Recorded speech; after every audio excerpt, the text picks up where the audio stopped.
Goose can be a little bit tricky to cook with. I'm gonna give you guys a few tips in this video, and I'm also gonna show you one of the best ways to enjoy goose.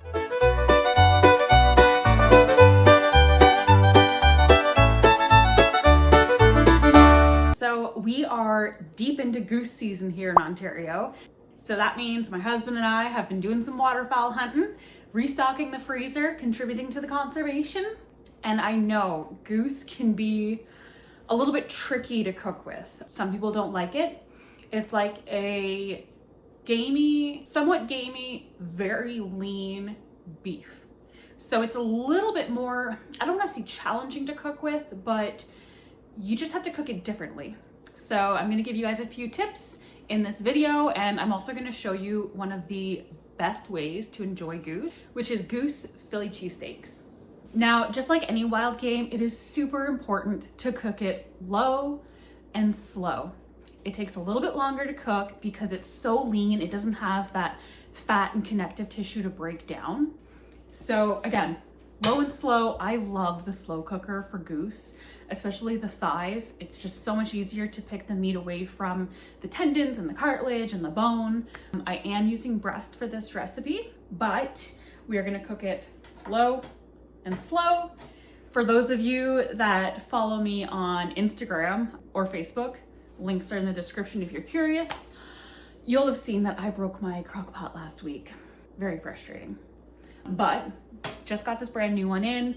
It was super cost effective. It's a very basic model. I think it'll be good. Like, it's crock pot brand. That's a brand that I really like. So if you're curious, I have the link in the description also, because I had a few people ask previously what my old crock pot was. So this one, super cost effective. It was like $60 on Amazon. It looks really cute and it's very basic. It's just got the low, high, warm setting, and that's all I need. So yeah, stick around. We are going to get that goose ready for the slow cooker. So I've got my goose breast here. I've got 4 goose breasts as well as 2 little tenderloins that had come off. We got some big geese coming in this year. So these breasts were sitting in a saltwater mixture overnight in the fridge just to pull any extra, blood or gaminess out of the meat. Also helps tenderize it a little bit for cooking. I have pat these dry and I'm going to put my rub on them right now. So let me show you how I make that rub. Also, this guy has been creeping around because he smells the goose, and goose is his absolute favorite in the entire world. I think goose season is his favorite because he gets lots of fresh goose straight off the bird. So he smells the goose and he's creeping around the kitchen. So I'm gonna give him a few little scraps. And yes, I'll wash my hands before I continue working with the food.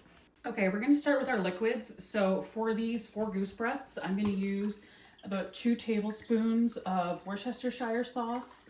This sauce goes absolutely amazing with any sort of wild game, in my opinion. About a tablespoon of lemon juice. Freshly squeezed lemon is great, but concentrate works as well. We're also gonna do about 3/4 of a cup of red wine. Red wine helps reduce the gaminess and tenderize the meat. Also adds a really nice rich flavor.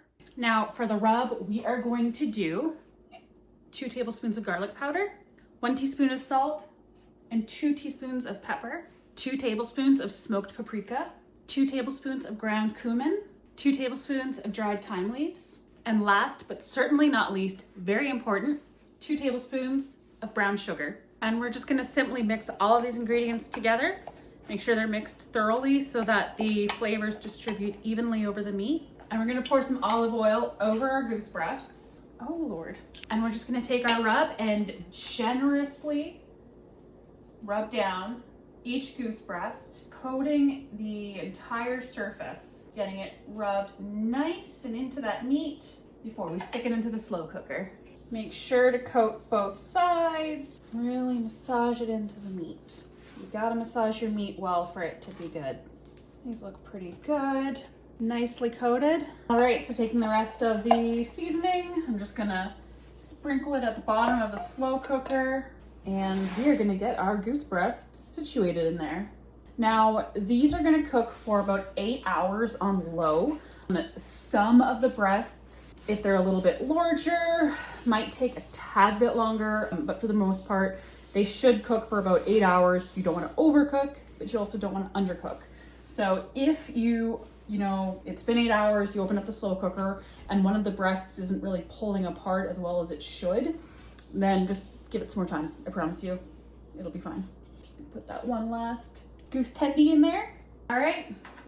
So we're gonna set this bad boy to low, put the cover on it. I'm gonna flip these goose breasts periodically throughout the day, like maybe every couple of hours if I have time, if I remember it, just so that the breasts get evenly coated, evenly moisturized with the liquid that's down there. They cook as well as possible. So this is gonna sit for about 8 hours. While that goose breast is cooking in the slow cooker, I'm also gonna thinly slice a green pepper, a red pepper, that's not right, a green pepper, a red pepper, a small onion, and those are gonna get fried up to mix in with the goose right before cooking. So you don't wanna cook the onions and peppers for too long. You still want that nice bright crunch and flavor just to brighten up the sandwich. So the goose has been sitting in the crock pot for about 6 hours now. I've been flipping it every 1.5 to 2 hours. Again, just so the tops don't dry out, so it gets evenly coated in flavor, moisture, cooking, all that fun stuff. So now I'm gonna see what's shreddable. I'm gonna shred as much as I can, get it mixed up into those juices, and whatever else won't shred, if there's anything that still needs to cook a little bit longer, that can just sit and cook. I know some people don't like shredding the meat in the actual slow cooker because it scratches the ceramic, but I do it all the time and it's fine. So easiest way, just take 2 forks and just start pulling. And what I'm gonna do is keep an eye open for any large arteries that might be a little bit harder to chew, because sometimes the breasts can have a large artery going through them, as well as any BBs, of course, because obviously these birds were harvested with a shotgun, which there will be multiple little metal BBs, and nobody wants to eat that. This is shredding apart really, really nicely, actually. Shredding it apart really lets the meat in the middle get some good flavor. I'm trying to be careful not to splash the hot liquid on myself. I know I should probably just take these breasts out to shred them, but I'm not gonna do that. You can. Do you see an artery right there? So I'm gonna get it out because that is not very appetizing. See, you can sort of see it right there. Put the meat back. It smells great. People will be able to tell the difference between this and like a roast, like a beef roast. The red wine really reduces that gaminess. Now, this is actually shredding apart very nicely, shredding it into fine little pieces. I don't see any BBs yet, which is great. I think I got them all while I was processing the goose. So it's all shredded apart, and I'm just gonna mix it into the liquids. Now, I was originally going to just quickly fry the peppers and onions before adding them to this mixture, but we have to go out for the evening. So I'm going to chop these up and add them into the slow cooker with the goose, just so that it can cook a little bit, get a little bit tender. The only reason I like to fry it before I put it in is just so that I have better control of the doneness, or how much the peppers and onions are cooked, but it's gonna be amazing regardless, let's be real. See, look at how nicely that goose is shredded up. There's still a little bit of liquid. You're gonna wanna mix all of that shredding in with the liquid so it absorbs nicely and we get all of that flavor. And I am going to chop up those peppers and onions and add them in here.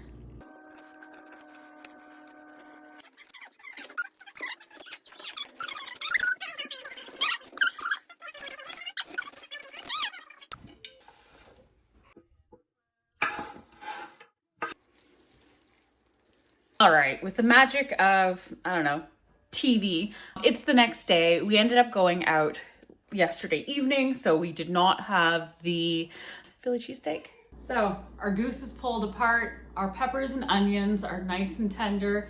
Everything looks amazing. I am going to toast myself a bun. I love a toasty bun. I mean, obviously you can just grab a raw bun, raw dog it, throw your meat on, throw your cheese on, eat it like that. Great for a quick hunt camp kind of lunch or dinner, especially since it just sits in the slow cooker all day. But I'm at home and I'm gonna be fancy about it. I am getting this pan nice and hot, and I'm gonna add my Goose Philly cheesesteak mixture into this pan. Add the provolone cheese on top. So this cast iron pan's nice and hot. I am heating up the Philly cheesesteak mixture. Pack it all together nicely. Beautiful, beautiful, beautiful. All right, awesome. Yeah, it's getting nice and warm. We want it nice and hot so that provolone cheese melts on it. Let's grab some cheese. Got a couple of slices of yummy provolone. You can use any sort of cheese, but like a provolone or a Swiss or something like that. Pretty good. Get that bun back on there. Yeah, perfect. All right, add the provolone on there. We're gonna get it nice and melty because that's just chef's kiss. Get that little toasty bun on there. I'm just gonna let it do its thing, work its magic, get that cheese all good and melty and gooey. All right, and we can see all of the ooey gooey goodness with this sandwich. Oh my gosh, this is gonna be so freaking good. It's so messy. It's so good.